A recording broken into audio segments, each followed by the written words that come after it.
BY Vijayendra ಅವರು ಕೂಡ ಸಂತಾಪವನ್ನ ಸೂಚಿಸಿದ್ದಾರೆ. ಗಣೇಶ ವಿಸರ್ಜನೆ ವೇಳೆ ನಡೆದಂತಹ ದುರಂತ ದಿಗ್ಭ್ರಮೆ ತರಿಸಿದೆ. ಜನರ ಮೇಲೆ ಕ್ಯಾಂಟರ್ ನುಗ್ಗಿ ಅವಘಡ ಸಂಭವಿಸಿದ್ದು ನಿಜಕ್ಕೂ ಘೋರ. ಮೃತರ ಆತ್ಮಕ್ಕೆ ಶಾಂತಿ ದೊರಕಲಿ, ಗಾಯಾಳುಗಳಿಗೆ ಅಗತ್ಯ ಚಿಕಿತ್ಸೆ ಸಿಗಲಿ, ಮೃತರ ಕುಟುಂಬಕ್ಕೆ ಸರ್ಕಾರ ಸೂಕ್ತ ಪರಿಹಾರವನ್ನ ಘೋಷಿಸಲಿ ಅಂತ ಹೇಳಿ ಎಕ್ಸ್ ಖಾತೆಯಲ್ಲಿ BY ವಿಜಯೇಂದ್ರ ಒತ್ತಾಯವನ್ನ ಮಾಡಿದ್ದಾರೆ.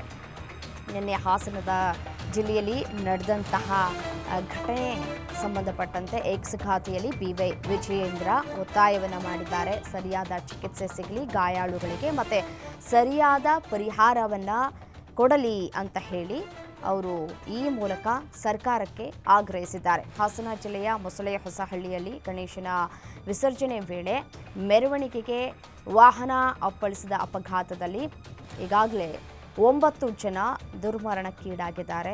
20ಕ್ಕೂ ಹೆಚ್ಚು ಜನ ಈಗಾಗಲೇ ಆಸ್ಪತ್ರೆಯಲ್ಲಿ ಚಿಕಿತ್ಸೆಯನ್ನು ಪಡೆದುಕೊಳ್ತಾ ಇದ್ದಾರೆ. 3 ಸ್ಥಿತಿ ಚಿಂತಾಜನಕವಾಗಿದೆ. ಬದುಕುಳಿಯೋದು ಬಹುತೇಕ ಡೌಟ್ ಅಂತ ಕೂಡ ಹೇಳಲಾಗ್ತಾ ಇದೆ. ಬಟ್ ಆದರೆ ICUನಲ್ಲಿ ಅವರಿಗೆ ಚಿಕಿತ್ಸೆಯನ್ನು ಸದ್ಯಕ್ಕೆ ಮುಂದುವರಿಸಲಾಗಿದೆ.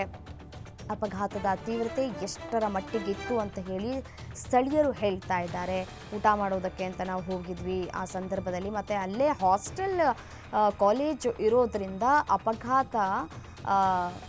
ಈ ಅಪಘಾತ ಆಗೋದಕ್ಕೂ ಮುನ್ನವೇ ಅವರೆಲ್ಲರೂ ಸ್ಟೂಡೆಂಟ್ಸ್ಗಳು ಕೂಡ ಈ ಒಂದು ಮೆರವಣಿಗೆಯಲ್ಲಿ ಭಾಗಿಯಾಗಿದ್ದರು ಅಂತ ಕೂಡ ನಾವು ಕೇಳಲ್ಪಡ್ತಾ ಇದ್ವಿ. ಈಗ ಅಪಘಾತದಲ್ಲಿ ಸಾವನ್ನಪ್ಪಿರುವವರ ಸಂಖ್ಯೆ ಹೆಚ್ಚಾಗುವ ಜೊತೆಗೆ ಇವರೆಲ್ಲರೂ ಕೂಡ ವಿದ್ಯಾರ್ಥಿಗಳು ಅನ್ನೋದು ಸದ್ಯಕ್ಕೆ ಸಿಗ್ತಾ ಇರುವಂತಹ ಮಾಹಿತಿ. ಎಲ್ಲ ವಿದ್ಯಾರ್ಥಿಗಳು, ಅದು ಕೂಡ 25 ವರ್ಷದ ಒಳಗಿನ ವಿದ್ಯಾರ್ಥಿಗಳು ಸಾವನ್ನಪ್ಪಿರೋದು ನಿಜಕ್ಕೂ ಬೇಸರದ ಸಂಗತಿ. ಈ ರೀತಿಯಾದಂತಹ ಘಟನೆ ಆಗಬಾರ್ದಾಗಿತ್ತು. ಚಾಲಕನ ಅಜಾಗರೂಕತೆ ಎಷ್ಟರ ಮಟ್ಟಿಗಿದೆ ಅನ್ನೋದು ದೃಶ್ಯಾವಳಿಗಳಲ್ಲಿ ಗಮನಿಸ್ತಾ ಹೋಗಬಹುದು.